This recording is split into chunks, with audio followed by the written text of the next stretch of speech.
কিভাবে লিঙ্গ শক্ত করব। বিষয়টা এমন মনে হয় যে লিঙ্গটা ইচ্ছা করে হয়তো নরম হয়ে গেছে, অথবা কেউ নরম করে দিছে, যে সেটা এখন শক্ত করে দিতে হবে। আসলে বিষয়টা অনেকেরই জানা থাকে না, অনেকেরই। তো এইজন্য হয়তো এভাবে কমেন্টসটা করে। তো আমি ভাবলাম যে এটা এমনভাবে তাদেরকে বুঝিয়ে দেওয়া হবে, অন্তত যারা ভিডিওটা দেখবেন তারা বুঝতে পারবেন যে লিঙ্গ এমনিতেই নরম হয় না। নরম হওয়ার পিছনে বিভিন্ন কারণ রয়েছে। যেমন আ আ লিঙ্গ, বিশেষ লিঙ্গ যেটা নিয়ে কথা সেটা হলো যে লিঙ্গটার ভিতরে কিন্তু কোনো হাড় নেই বা কোনো বোন নেই। আছে শুধু মাংস এবং রক্তনালী। এই রক্তনালীর ভিতর দিয়ে যত রক্ত চলাচল করবে বা যত রক্ত সঞ্চালিত হবে, তত লিঙ্গ বড় হবে, মোটা হবে এবং শক্ত হবে। তো এই শিরার ভিতর দিয়ে যখনই রক্ত সঞ্চালনে বাধাগ্রস্ত হবে বা কম হবে, তখনই লিঙ্গ নরম হয়ে যায়। এটাকে কি বলে? ইংরেজিতে ইরেকটাইল ডিসফাংশন, বাংলায় উত্থানজনিত সমস্যা, এবং সবার মুখে শক্ত না হওয়া ইত্যাদিভাবে প্রকাশ পায়। তো এখন লিঙ্গ শক্ত না হওয়ার পিছনে প্রধান যে কারণটা থাকে, সেই কারণটা হলো, মানে সবাই যেটা মনে করে, সবার একটাই ধারণা যে হস্তমৈথুন করার কারণে লিঙ্গ নরম হয়ে গেছে। এটা আসলে যুক্তিসঙ্গত, কারণ হস্তমৈথুন করার কারণে, এবং এই হস্তমৈথুনটা যখন দীর্ঘদিন করা হয় এবং যখন নেশায় পরিণত হয়ে যায়, তখন লিঙ্গের মধ্যে যে শিরাগুলো থাকে, এই শিরাগুলো প্রসারিত থাকে না, আস্তে আস্তে সংকুচিত হয়ে যায় বা চিকন হয়ে যায়। এবং বিছানায় ঘর্ষণ দিয়ে বীর্যপাত করলে লিঙ্গের গোড়ায় যে অসংখ্য শিরা থাকে, শিরাগুলো অনেক সময় লুজ হয়ে যায়, অনেক সময় চিড়ে যায়। আবার সমকামিতা করলে অতিরিক্ত স্বপ্নদোষ হলে, অতিরিক্ত যৌন মিলন হলে এই শিরাগুলো সংকুচিত হয়ে যায়। তখন রক্ত চলাচলে বাধাগ্রস্ত হয়, যে কারণে লিঙ্গ শক্ত থাকে না, অর্থাৎ নরম হয়ে যায়, অর্থাৎ উত্থানজনিত সমস্যায় পরিণত হয়।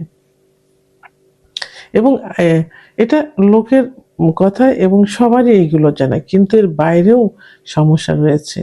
সে সমস্যাগুলো হলো সাইকোলজিক্যাল যে সমস্যা, মানসিক কিছু সমস্যা থাকে। একটা ভ্রান্ত একটা ধারণা নিয়ে থাকে। এই ধারণা থেকে বেরিয়ে আসতে হবে। এই সাইকোলজিক্যাল প্রবলেমের কারণেও কিন্তু উত্থানজনিত সমস্যা হয়। এবং আম অনেকে যে স্ট্রোক করে অ বেডে থাকে, অনেকে স্ট্রোক সেরে যায়। তো এই স্ট্রোকের কারণে বা কোমরে যদি কোনো সমস্যা থাকে, তাহলেও কিন্তু লিঙ্গ শক্ত হয় না বা উত্থানজনিত সমস্যায় পরিণত হয়, অর্থাৎ ইরেকটাইল ডিসফাংশন। তো আমি বারবার শক্ত না হওয়া বলছি এই কারণেই যে সবার মুখের ভাষা একটাই, সে শক্ত কেন হয় না। আবার অনেকের সময় দেখা যায় যে নিউরোলজিক্যাল কিছু প্রবলেম থাকে, সেই কারণেও কিন্তু উত্থানজনিত সমস্যা হয়ে যায়। আবার আন্ডারস্ট্যান্ডিং এর অভাব থাকে, অর্থাৎ স্বামী স্ত্রী পার্টনারের মাঝে অনেক সময় আম ভালোবাসার সম্পর্কটা খুব কমে যায়। আন্ডারস্ট্যান্ডিং সঠিকভাবে হয় না। এ ভালোবাসার বহিঃপ্রকাশ কিন্তু যৌন মিলন। সেই ভালোবাসাটা যখন আম ক্ষীণ হয়ে যায় এবং মজবুত থাকে না, তখন কিন্তু যৌন মিলনে সুখ আসে না, ইচ্ছা হয় না। ইচ্ছা যদি না হয়, তাহলে উত্থান কি করে হবে? তাহলে মিসআন্ডারস্ট্যান্ডিংও কিন্তু আম আ শক্ত না হওয়ার পিছনে বা উত্থানজনিত সমস্যার প্রধান আরেকটা কারণ। আরেকটা কারণ হলো যে লিঙ্গের ভিতরে যে শিরাগুলো থাকে, এই শিরাগুলো অনেক সময় চর্বি জমে। চর্বি জমার কারণে ব্লাড সার্কুলেশন বাধাগ্রস্ত হয়। তখন উত্থানজনিত সমস্যা হয়। আরেকটা হলো যে পর্যাপ্ত পরিমাণে স্নায়ু উত্তেজনা যদি না হয়, পর্যাপ্ত পরিমাণে স্নায়বিক উত্তেজনা যদি না আসে, ইচ্ছা যদি না হয়, তাহলে লিঙ্গ শক্ত হবে কি করে? কোনরকম ইচ্ছা হলে তো আর প্রবল আকারে শক্ত হবে না। তাহলে সিনামিক উত্তেজনা জন্য চিকিৎসার প্রয়োজন। তো এখন যে কারণগুলো বললাম, এই কারণগুলোর জন্য কি করতে হবে? অবশ্যই একজন অভিজ্ঞ সম্পন্ন ডাক্তারের শরণাপন্ন হতে হবে। ডাক্তার কিছু পরীক্ষা-নিরীক্ষা দিবেন। পরীক্ষা-নিরীক্ষার মাধ্যমে সঠিক রোগ নির্ণয় করতে হবে যে কেন এটা শক্ত হচ্ছে না, উত্থানজনিত সমস্যা কেন হচ্ছে? নির্ণয় করে ওষুধ নির্বাচন করলে ইনশাআল্লাহ সেটা ঠিক হয়ে যাবে। অনেকে উম অন টাইম ট্যাবলেট খাচ্ছে। এই অন টাইম ট্যাবলেট এবং অনেক ডাক্তাররাও কিন্তু অন টাইম নিজেদের একটু নাম কামানোর জন্য সাময়িক রুগীকে ধরে রাখার জন্য তারা অন টাইম ওষুধ দেয়। এই অন টাইম ওষুধ কিন্তু সবথেকে বেশি ক্ষতি করে। প্রথমত হলো কিডনি ইফেক্ট করবে। দ্বিতীয়ত হলো একটা সময় অন টাইমে কাজ করবে না। তৃতীয়ত একটা সময় কোনো চিকিৎসাতেও কাজ হবে না। সেহেতু এমন একজন ডাক্তারের কাছে যেতে হবে, একজন অভিজ্ঞ সম্পন্ন রেজিস্টারকৃত ডাক্তারের কাছে যেতে হবে। পরীক্ষার মাধ্যমে সঠিক রোগ নির্ণয় করে চিকিৎসা দিতে হবে।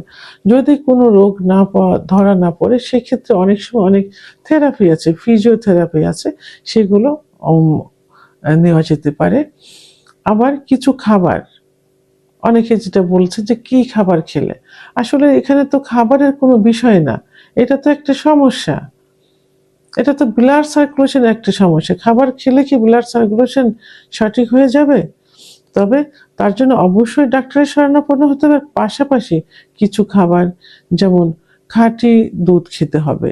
অনেক সময় দুধের মাখন খাওয়া যেতে পারে এবং আম বীজ জাতীয় যে খাবারগুলো আছে, সেই বীজ জাতীয় খাবারগুলো যেমন কুমড়ার বীজ এগুলো খেতে হবে।